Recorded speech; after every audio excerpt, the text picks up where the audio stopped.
So you head into the woods, the three of you. It is dark now. The barbecue, of course, ran into the evening, and now it is night time, so you each have your flashlights. You are sweeping across the terrain. You know that it's going to be damn difficult to find anything in this light, but what kind of responsible community members would you be if you didn't at least try? If you're close to where Josh is approaching from, you can't see him yet. There should be no reason for him to not have his own torch in hand, but where you are right now, there is nothing ahead but a wall of darkness, the trees only serving to thicken it, to make it feel like you're descending into some kind of entropy, where anything beyond the beam of your flashlights might as well be the abyss. But you continue. You soldier forth, trying to find something. You know these woods. The three of you would play in these woods a long time ago, before Novaville was truly a thing. Back then, when you were kids, this place was what would be called an unincorporated community on the edge of the city. You know, your parents would make their way into and out of town. You went here, it was a decent enough school, it was a parochial, rural kind of a feel to it. And certainly it never felt like there was any danger. You would venture out here, into the woodland, and play your games, build your dens, pretend to be pirates and adventurers and Indiana Jones, people you'd seen at the cinema. That memory is quite vivid for all three of you.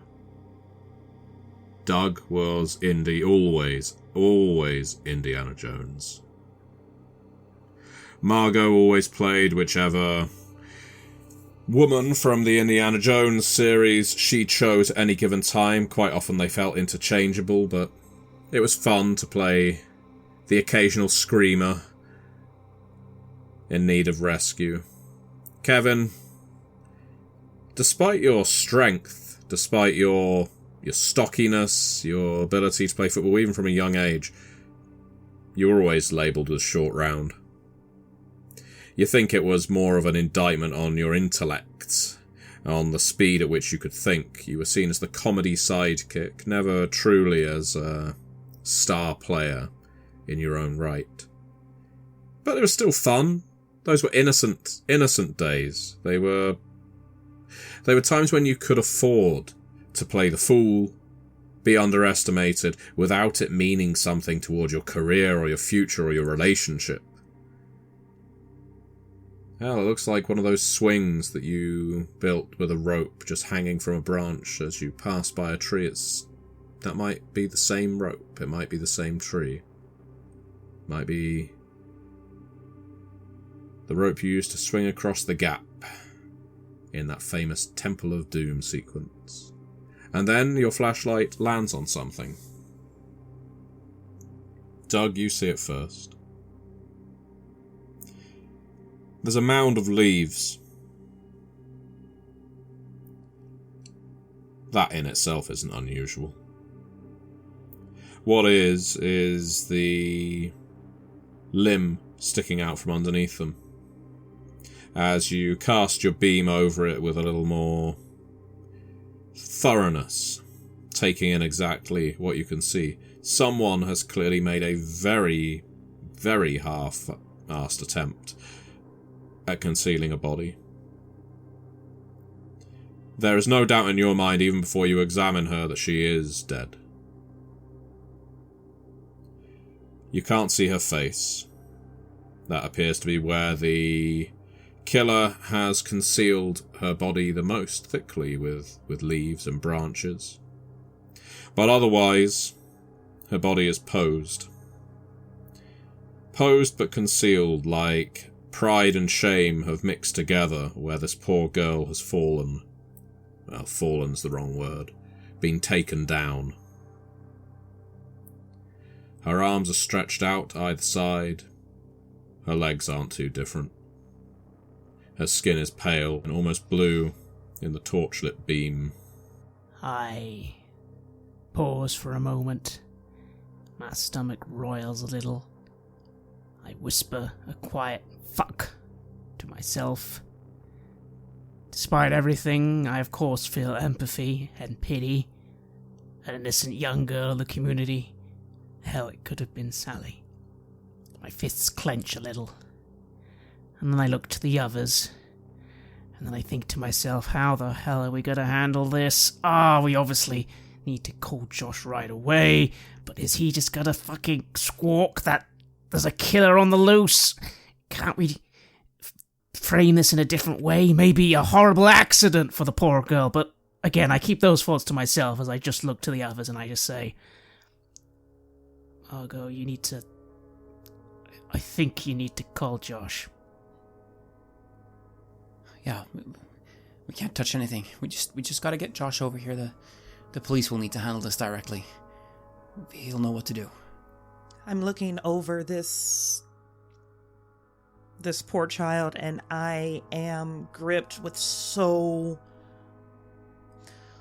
a heavy volume of emotions. There's anger, there's guilt, there's pity, there's shame, there's this overwhelming degree of sadness.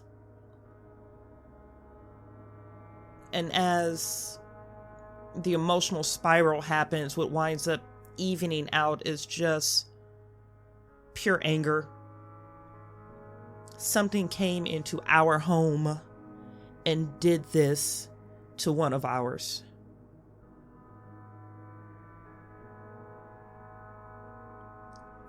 And my eyes line with a thin line of tears, but I refuse to cry.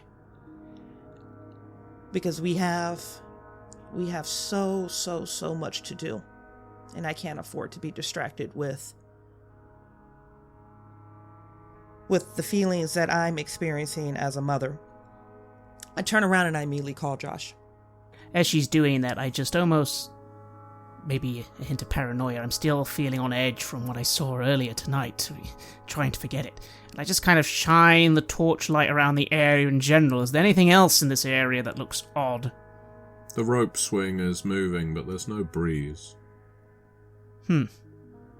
Margot, you call, but the voice on the other end tells you that the recipient is busy. You cannot get your call through to Josh. Okay. As you disconnect, your phone rings. It's Josh.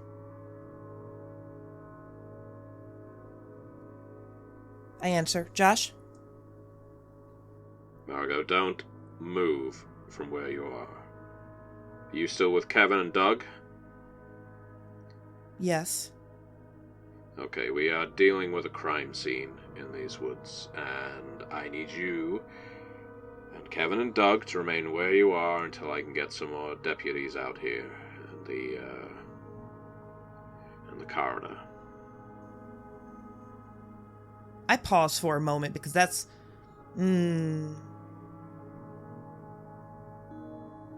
Josh, what's your situation? What? Marg, there's a body. I found the girl. I whip around and I look to this pile of leaves. I just want to confirm, we did or did not see her face? No, you didn't see her face. You can see 4 bare limbs protruding from a pile of leaves, but you haven't seen her face. Marg, what is going on where you are? Are you in danger? Josh, we have a body too. And it looks like a little girl.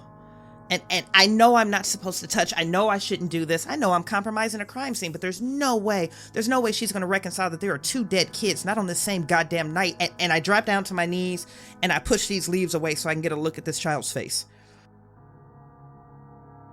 Can you make a cool rating? Let's see how well you can maintain your composure. I rolled a 4 on the die. And the coolness is 1, so this is going to be a sum of 5. That's Isabel lying there. That's Isabel, and this isn't some peaceful passing for your daughter. Her face is in a tortured, screaming expression that you have never seen You have never seen her look like this, but it is fixed like this, as if in wax, and certainly her skin bears all the consistency and warmth of wax right now. You cannot help but scream. It is an agonized, feral, primal howl as I grab at Izzy and start pulling this child to my chest because it can't be, and she screams at the top of her lungs. She screams. Kevin, Doug, you witness this display, this breakdown that Margot Young is having right before you. She has swept the leaves away from this girl's face and is now clutching her, and you can see the girl. Admittedly, hair and leaves partly conceal her face, but this is Fiona. This is the missing girl, Fiona Skinner. And you don't know why Margot is acting in this way. Margot, you have dropped the phone. It has landed in the forest floor. It can be found. The light is still on the screen. I take a step back. I look at Kevin. I kind of say, Margot, what are you... calm down, Margot! And I kind of run over to try and give back some of the comfort she did give me earlier. I try and reach for her like, Margot, what... think of the crime scene! And I'll move over as well. Not quite sure what to do. I just look at the body and I pick up the phone that's fallen because we must not lose that. That would be bad. Just trying to do something in this horrific situation. Do you put the phone to your ear? I guess I'll do that if the call is still going. Ban, ban, ban. Sniff, sniff, sniff. Ban, ban, ban. Who's that? Ban, ban, ban, ban, ban. Sniff, sniff, sniff, sniff, sniff. Who the fuck is this? I'll be seeing you soon. Who the fuck are you?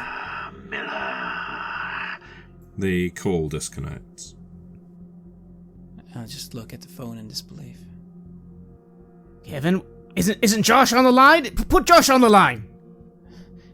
It wasn't Josh. I'll try redialing Josh then, because that should be quite simple. We need to get a hold of Josh. Yeah, typically it would just be as simple as going down into the most recent calls. The most recent call is from an unknown number, but Josh is the next one down from that. I'll try. Marg? Sorry, this is Kevin. We found her. Can you put Marg on the phone? I can try. She hasn't taken it well. Marg, can you talk? No, it's fine, Kevin. You speak to me. I thought she'd probably lose it like this. What, have you found something? Someone? We found Fiona. She's dead, Josh. Shit. Okay, none of you touch anything. Send me your 3 words, I'll make my way to you. I'll do that. Nothing. Touch nothing. I got it. And he hangs up. Margot, you need to let go. Let go. She was just Fiona, at your house. How did she I know get it's here? tough, but come on, you need to get it together. I don't understand. How did she get here? She was just at your house. And I am grabbing at this child. I'm grabbing at her hair. I'm trying to smooth over this horrific, inhuman expression on her face because it's not my baby. That is not how she looks. She smiles. She is beautiful. She's going to be prom queen one day. I know it. I've already told her. And I'm grabbing at her. I'm holding her. I'm trying to throw her head and her neck over my shoulder. And I'm rocking. I don't understand how she got here. I just left her at the house with Deborah. How did she get here? No, we know how Fiona got here. You need to stop touching her. I kind of almost go forward to try and pry her off, but then think that will make things even worse. So I kind of am just looking at Kevin like, Kevin, give me a hand here. And I'll just get down on my knees by Margot and I'll say, I just spoke to Josh. He's on his way, but he said to not touch anything. We must not touch the crime scene, all right? You have to put Fiona down. Did you tell him? Did you tell him that his baby's dead? Did you tell him? Did you tell him? This baby? This is Fiona. I told him that Fiona's dead, yes. You looking at the girl again? I was just about to ask, yep. You look at the girl again. It isn't your daughter. This is Fiona. Fiona Skinner, the girl who went missing. Not more than a few hours ago. I look at this child in my arms.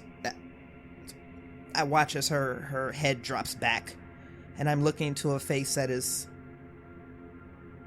This is not Isabel. But I was so certain that it was. And I awkwardly just drop her, because this isn't my child.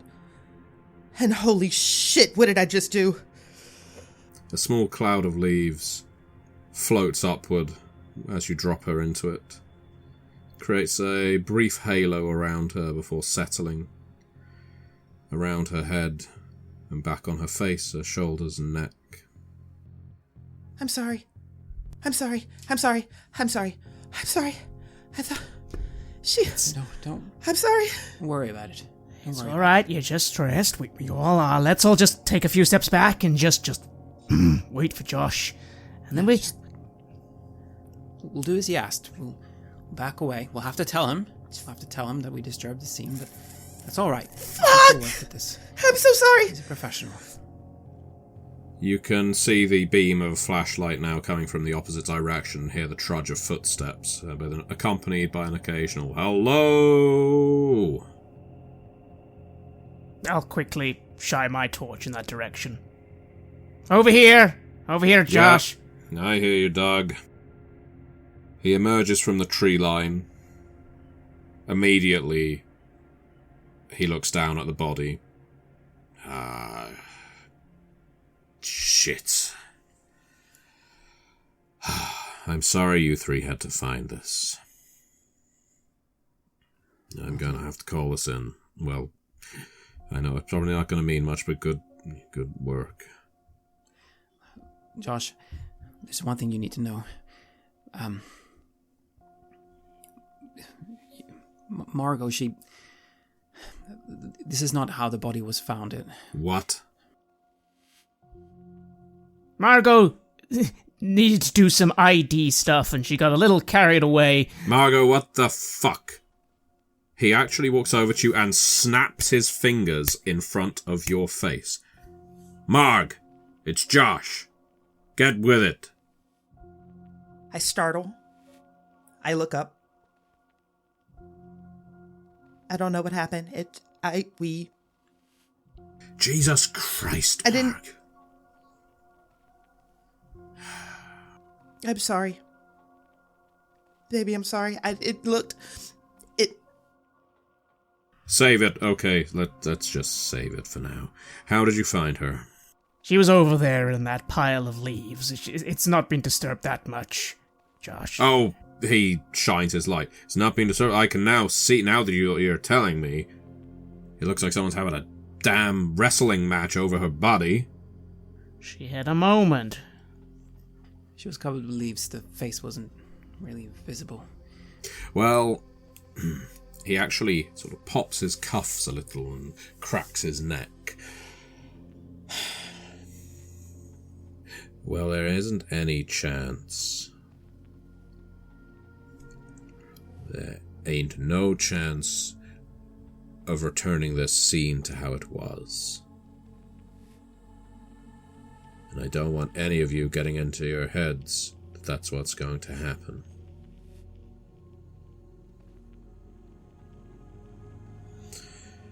But we have a problem here, don't we? I'd certainly say we do, Josh. How are we going to square this away with Steve Sanderson? He actually looks like he's seriously considering this. He actually said that, and now he has drifted away deep in thought. It's funny because I'm going to part of me wants to question that immediately, but then deep down, part of me was thinking the exact same thing. I kind of just remained quiet for a moment. Yeah. How's Lara gonna forgive me now if Ron doesn't get to meet Steve? This is all turning out for the worst. We can't have a murdered child on our watch, Josh. Not with this much on the line. Yeah.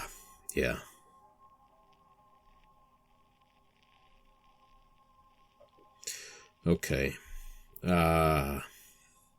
Marg, go home. Collect the kids. Clear your head. Kevin, Doug. We need to take some steps here. I step forward and I say, here's the thing, Josh. A killer on the loose with no leads, no evidence. It looks bad. It looks real bad. But an accident? Well, that's a different story. A tragedy. But it's a tragedy that can bring people together. If the poor young girl happened to be out here and we tried to get here, but then you came and you... God. Doug, you always think you're the smartest guy in the room, don't you? Ever since school, you've always been the ideas man. Well, guess what? I can do a lot of things as sheriff. I could, in theory, move a body. I could, hypothetically, lose a murder weapon or some evidence. What I can't do is convince the medical examiner that this girl has been anything other than... And he gestures with the flashlight. You do not get those kinds of injuries from an accident. Do you understand me? There is literally only one thing we can do if we want this to avoid our visit from Steve Sanderson. What if she was never found? My point. Marg, get home. I stammer for a moment because I want to stay, but I'm not going to argue with Josh, especially not in front of the others. Okay. I'll pick up the kids and I'll talk with Sally. Maybe she didn't see exactly what she thought she saw. She's always been such a creative little girl. Yeah, maybe that's a smart idea. Yeah. You know, those high school kids, they love bullying the kids nowadays. And she's talking, but she's packing up her shit and leaving. Doug, make sure you pull your daughter out of school for a week or so. I kind of stifle a little in my jacket. I'm deep down quite annoyed at Josh for daring to imply that I'm not smarter than him, because goddammit, I am smarter than this idiot. But I keep that down and I say, look, Josh, I get what you're saying, but missing is just as bad. What, a missing child? People are going to want to look for said missing child. It's not like we can keep the poor girl. She deserves to... The whole point is we need to find the person who did this. You three control the flow of information in this town. You and Marg especially. If you don't want people to know that she's missing, then make sure you don't talk about it. As far as her mother goes, I'll come up with some way of convincing her that she's been seen elsewhere. Can't believe I'm getting into this, but listen. We cannot ruin Sanderson's visit. We cannot. Let's go to my car. The community wouldn't survive something like that. No, Right. I've got some shovels. Good. We've got some work ahead of us then. Josh, but later on, when we... Can you make it... So when it gets resolved, the issue, and then she gets found later, can you make it look We don't want it to look like we just decided to... He'll handle it, Doug. He better handle it. I trust Josh. You should too. Yeah, Doug. Remember who the sheriff is. What about the other matter? The actual guy who did this. We can't just... We need to find him, Josh. And we will. But the priority is making sure no one finds out that this happened. For now. For now. For now, yes. I agree. Good.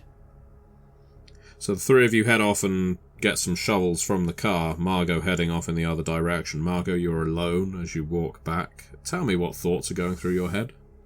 He actually sent me away into the night alone. That was his recommendation.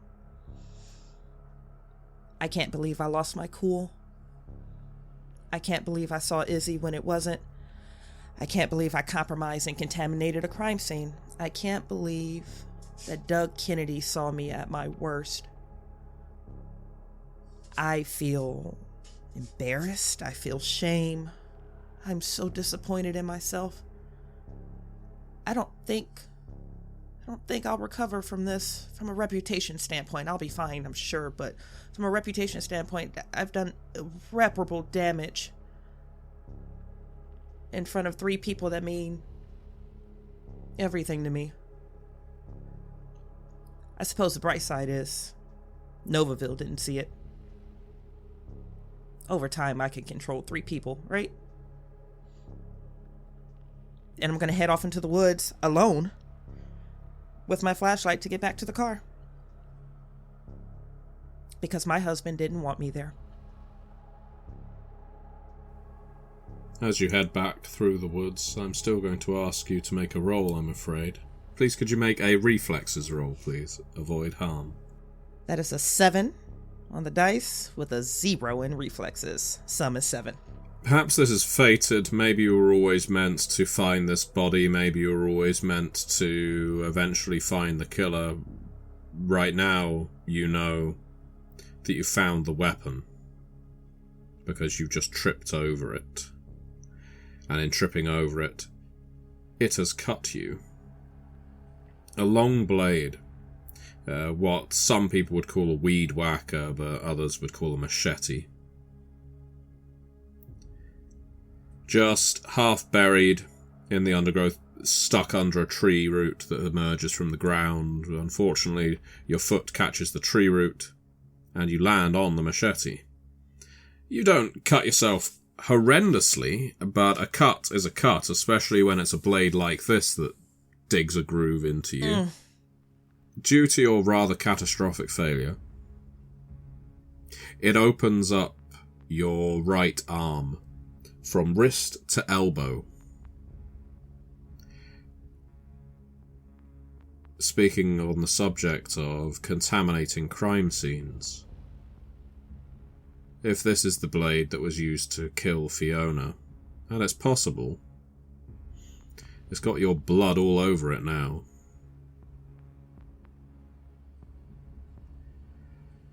That's not your primary concern, however. Your primary concern is the fact that you've just cut straight through your jacket sleeve, your shirt sleeve, and now your flesh as well. And pretty deeply too. You can take a serious wound on your character sheet. You can go back to the group, or you can maintain your pride and keep marching home while you bleed. That is your choice. And what are you going to do with this blade that's been discarded in the woods? That's such an interesting way that you phrase that. A choice. I don't have a choice. I don't even have the liberty to scream out in the way that I would like to, not at this moment. Playing damsel in distress for Mr. Kennedy was fun when we were young doing our Indiana Jones fantasies.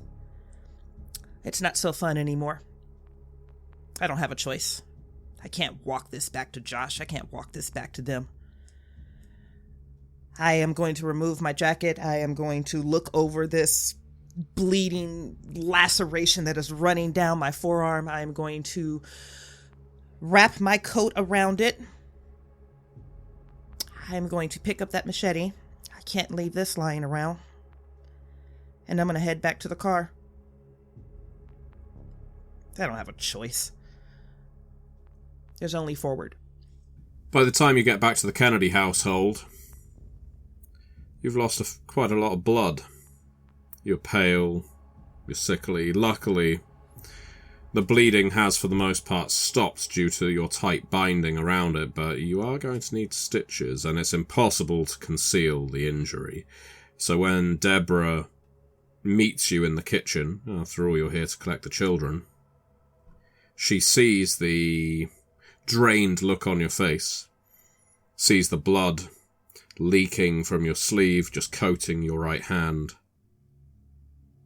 And she smiles. Been through the wars? It feels like it. It does. And I'm thinking to myself, what? They're burying a body. I had hours. I could have stopped by an urgent care. I could have stopped by a hospital. I could have... Why did I come straight here? Blood loss is a bitch that way. Where did you put the machete en route, or do you still have it with you? It's in the trunk of the car. Right. How about I see to your injury? Are the other two okay? Yeah, they're fine. They're fine. Thank you so much, Deborah, for the help. Oh, it is nothing, Margot. You know me. Always happy to help a neighbour in distress. Why don't you put your arm on the kitchen counter and I will tend to your wound. How did that happen, she says, grabbing the medical bag from under the counter. I was cut. Mm-hmm. Are the kids awake? Or did you put them to sleep already? Oh, they fell asleep watching The Matrix on TV. I haven't seen that in a while. Don't you worry about them, Margot. Let me look at the parts of your arm that look so... Oh. Ow. I know this is going to hurt. I'm going to peel back the fabric. Okay. I am so tired. I didn't realize I could feel this tired. Deborah is looking at your wound with more fascination than care.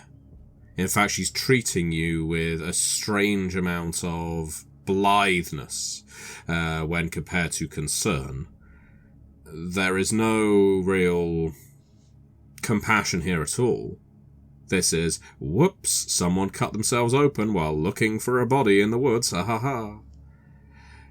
She looks at the wound that runs down your arm.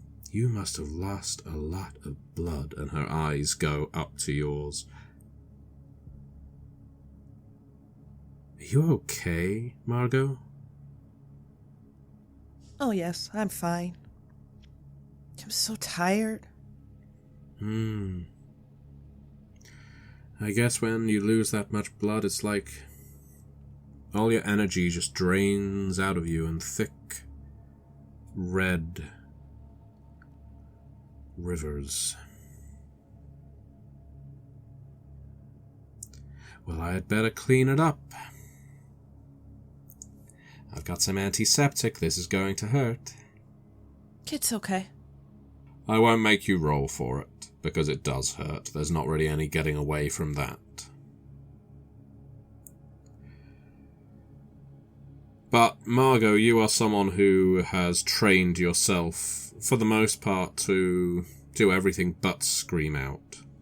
Even though you are one of the most composed people in town, so other people would consider you at least. You have your anxieties, your pains, the worries that you keep inside, and if there's one talent you know, if there's one thing you're good at, it's not showing them to other people. Which is perhaps why your reaction when you saw Isabel there instead of Fiona was maybe so destructive for you. Not that it isn't, of course, intensely sad, tragic even, that a girl has died, been murdered even. But that you let them see you look so vulnerable in that moment. I don't think I'll ever recover from that.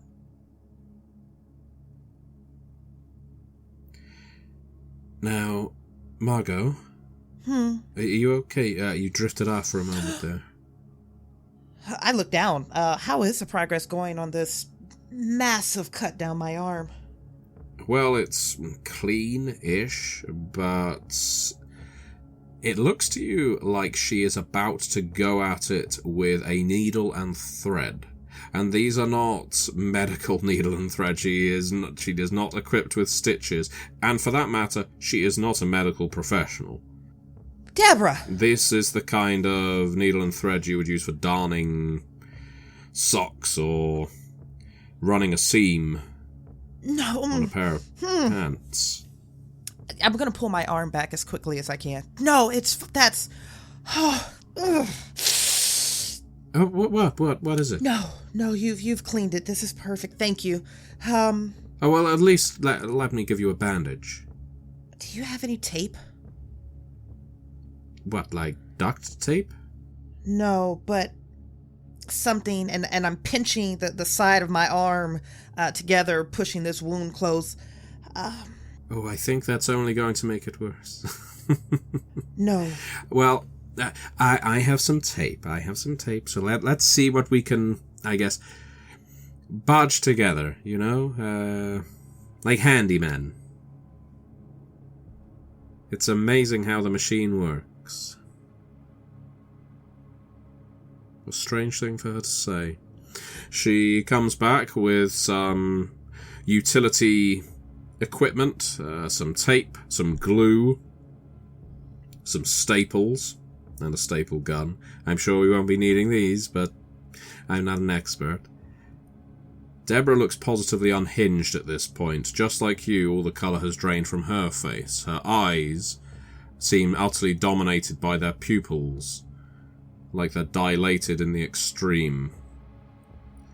Her hair appears greasy, lank, and she's someone who looks after her appearance very carefully indeed. And her fingernails, the fingers with which she's just been cleaning your injury, they look dirty, and not just from your blood. They look tobacco stained on the fingernails and your fingertips. You don't really want those hands near the injury. You don't want her near you, but you know that between you and your children is Deborah Kennedy. That's an obstacle that needs to be removed between me and my children. Deborah, you look exhausted. Uh-huh. My eyes are falling over. Did she really bring out a staple gun? And I'm looking at the duct tape and You look so exhausted. And you've done so much for so many today. Uh-huh. How about we get you to bed? How about we get you to bed? She says, rather coquettishly. Listen, Doug's not here. I could lick your wound. I am going to slide off of this stool. I'm going to take a step forward. I'm going to bite through every piece of disgust that I have at her appearance, at the weapons she just brought out to help mend me, and to that statement. And I'm going to bite through all of it, and I'm going to hold the side of her face, and I'm going to look her in her eyes, and I'm going to ask, Deborah, are you okay in there? Oh, I'm just peachy, Margot. Just peachy keen. Aren't you just? Come on. I'm going to bite through it again because I don't want to touch this woman, but I'm going to grab her by her wrist with as much affection as I can muster, and I'm going to try to lead her to her bedroom. Well, that doesn't pose much of an obstacle. She is quite happy to to follow you. Again, she has this vaguely amorous appearance, though it falters, it twitches at points. Even whatever the hell is going on with her is aware that she's not going to get what she wants, whatever that is. And so once she's in her room and sitting on the edge of the bed, she pouts a little. You sure I can't persuade you to stay for the night? You are so tired. Your kids are already asleep downstairs. Who knows how long Doug will be out, and I know Josh hasn't been there for you, and she gestures at your crotch. I wince. I can be there for you. You always have been, haven't you? I'm going to reach out and grab the side of her face, that type of caress that you would get just before a kiss. And I am going to assert myself to roll her back onto the bed with every intent, every at least perceived intention of romance at this point. I mean, it works. She falls back, her head hitting the pillow. It's a nice sound, a comforting sound. She giggles a little, kicks down the duvet. Don't worry, I don't need help getting undressed. You stay right here, and I'll be right back. And then I'm going to lean down and kiss her on the lips. Ooh. Could I ask you to roll to see through the illusion? A 15. You kiss her and she tastes like an ashtray. Like a pile of cigarettes have been stubbed out in her mouth, and as she breathes out and her tongue connects with yours, it's like an old cigar being puffed directly into your throat. It fills your throat, it fills your lungs so much that you need to gag and cough as you back away. You can't maintain that kiss, you can't keep your lips on hers, not without retching. Retch indeed you do, but at least it's not near her. For all credit to Deborah in this case, she isn't offended. She doesn't think that you have spurned her by backing away. If anything, she looks like you're playing hard to get. But there is at this point, probably doesn't even bear stating, but state it I shall. There is something inhuman about her at this stage. And as you see her tongue retract back into her mouth, you can see, for a moment, you think you can see smoke pouring from the corners of her mouth and disappearing in blue wisps into the room. She giggles again, puts her hands behind her head. Margot, I might make a woman of you yet. I suppose you'd better fetch your kids now. And I slip out of that room as quickly as I can.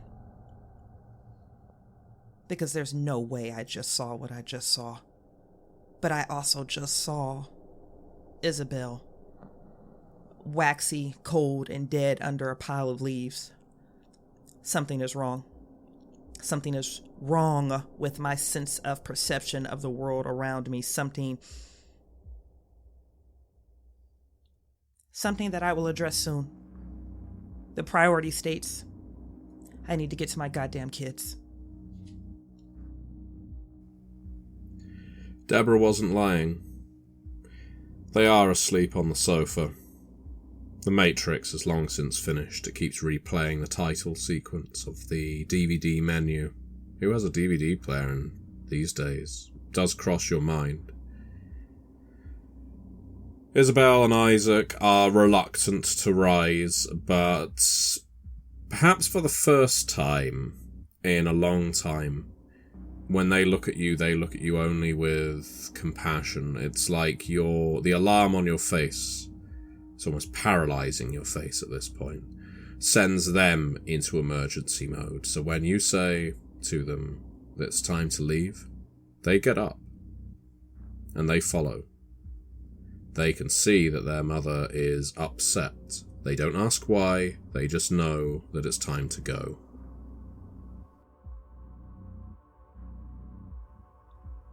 Those are my babies.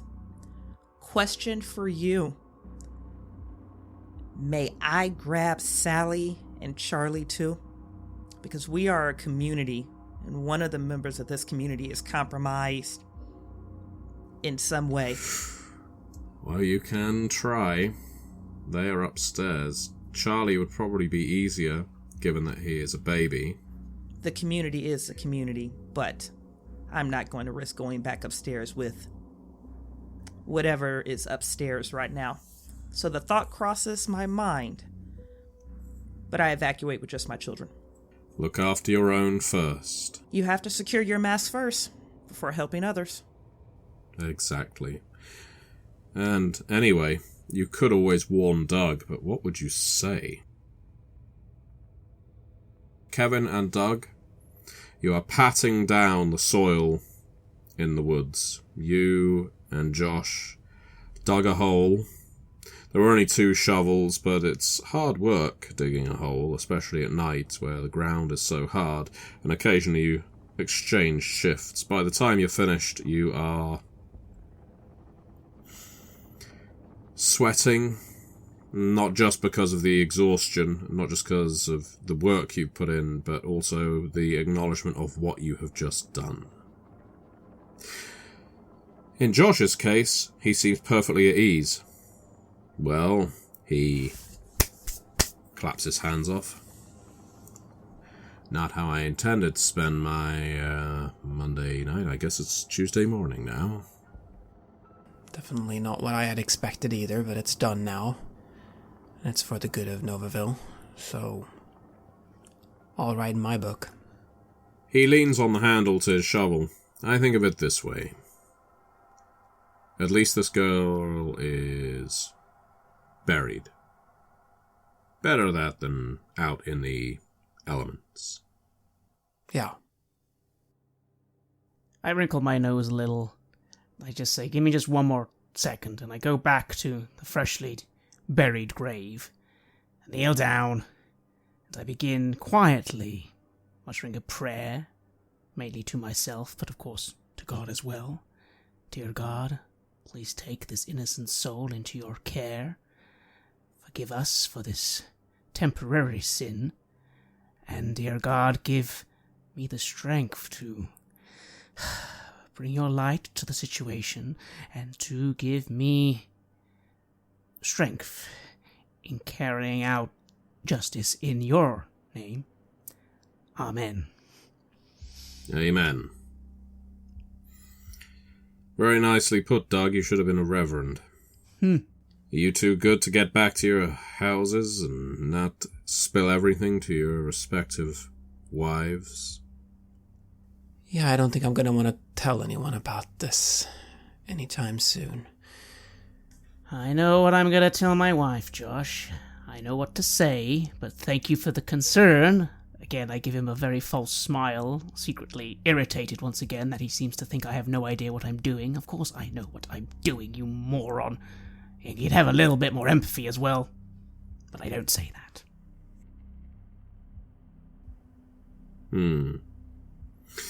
Well, the most important person is your daughter, Doug. Sally. You need her to shut her mouth.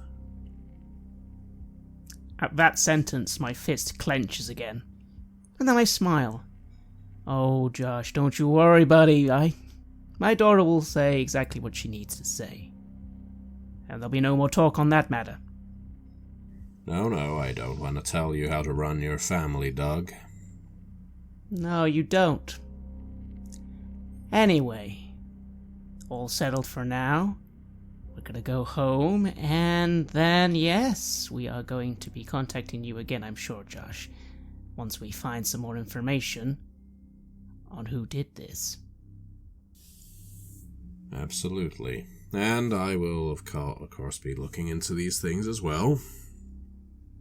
But most important thing, we cannot take our eye off the ball, and he points at Kevin. Steve Sanderson. We need this parade up and running. He claps his hands together. We need someone who can sing the national anthem. We need to clear some of that scrub ground because we need a nice picnic area. His foot is practically on the grave site as he's making these declarations. Basically, all I'm saying is, once all that's done, we're on the map, then we'll give this poor girl the right kind of burial. Of course, the community will mourn her, rightfully so, and there will be God's justice. If you say so. Yes, when the time is right. Now, it's time for something else. That's right, and now I'm gonna head back to my car. I suggest you head back the way you came. Kevin, Doug, stay out of trouble. You too, Sheriff. He disappears into the woods, and as he disappears out of sight, to the point that you can only see his beam and the silhouette of his body, he turns the flashlight off. You can still hear the tramping of boot falls as he heads deeper into the woods, presumably in the direction of his car, but he isn't lit anymore. He isn't following a light. He's only heading into the darkness, leaving the two of you to head back in your own way. I lean into Kevin before we depart, and I just say, going forward, Kev, maybe the next thing that occurs, we need to be careful with Josh. At the end of the day, he's doing his job, granted badly, but, well, we can't have him stopping what needs to be done, just in case, you understand?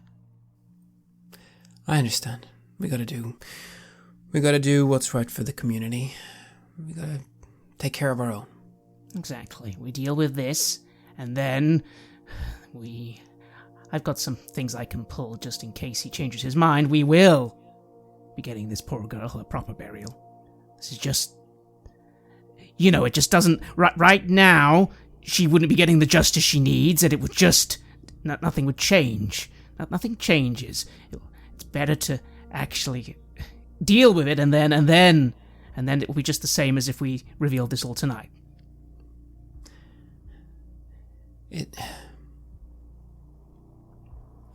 I've been trying to justify this to myself as well. I want to believe what you are saying. I want to believe that what we're doing is right. So I'm going to do that, in spite of all my doubts. I got them too, Kevin, but remember we did it before, and we can do it again. Do it again. And yeah, between you and me, that Josh thinks he knows everything, but he's a fucking prick. Oh, he's our friend. We'll need him. I scoff at that, thinking I can count the number of actual good friends I have, and he's not one of them. But I'll smile for Kevin and say, I'm not going to tell my daughter to shut up. I'm just going to correct her. She saw her friend. She didn't see what happened. She just got scared, and her friend's gone missing for the moment, and she doesn't need to... I'm going to sort that all out. Did you hear him tell me to tell my daughter to shut up? As the two of you climb into Doug's car, remembering that Kevin was brought here by Josh, you enter, and there's a thick smell inside Doug. There's a thick smell of smoke inside your vehicle, and you never allow anyone to smoke inside your automobile. It's cloying, it sticks to the back of your throat, up your nose, it makes your skin feel grimy just to be sat among it, and you can't help but open the doors because your eyes are stinging sore straight away. Your first instinct, of course, is there something wrong with the engine, the radiator, what? Something. As soon as you open the door, the smoke dissipates, blows out. I rub my eyes a little, and I kind of just look to Kevin. You weren't... You're not smoking tonight, are you, Kevin? No, I don't smoke, but do I feel this smell as well? Do I? You do, yeah. It takes you back to your daydream. That smell of smoke among the saliva in your mouth, that feeling of almost swimming through water just behind a heavy smoker, that every mouthful of water you ingest comes with the stench of tobacco and burning, that your skin is getting stained just by remaining in its wake.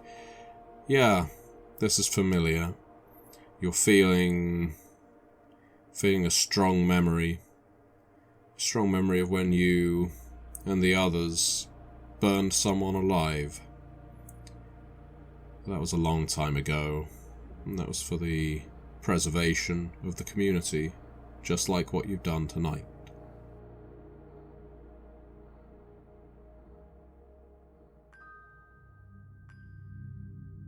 You have listened to an episode of Red Moon Roleplaying, where we play the scenario Tapestry of Suburbia, from the scenario collection The Forbidden for KULT Divinity Lost.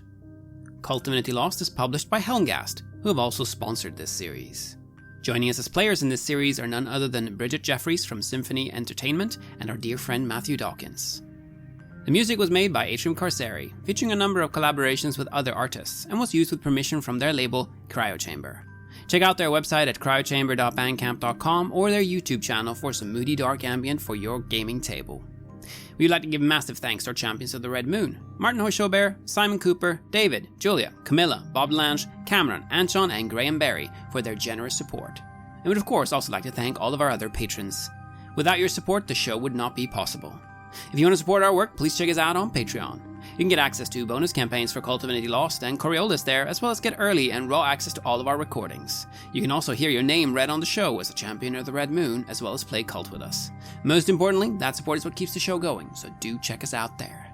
Thank you again for listening, and remember that community is everything.